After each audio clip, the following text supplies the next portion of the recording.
It's said that when waste is released from an airplane, it turns into a giant chunk of blue ice, and that this ice doesn't melt, potentially crashing down and smashing through houses on the ground. To test this myth, they built a replica of an airplane's waste tank and brought it to NASA for a wind tunnel test. This setup simulates the conditions an aircraft experiences while flying at high altitudes. At a speed of 290 miles per hour, the wind tunnel's temperature dropped to -20 degrees Fahrenheit. When the waste tank was opened normally, the liquid waste was expelled, but before it had a chance to freeze, the high-speed wind scattered it. So in this scenario, the waste couldn't form into a solid chunk of blue ice. Next, they tried a different scenario, allowing the waste to slowly seep out.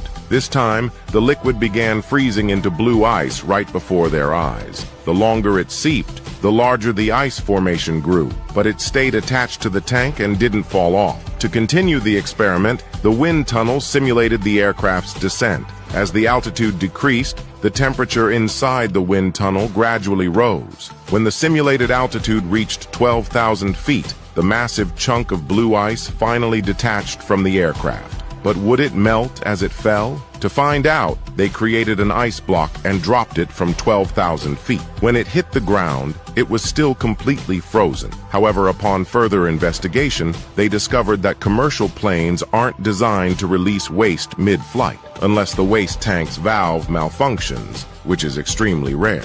So in the end, the myth was busted.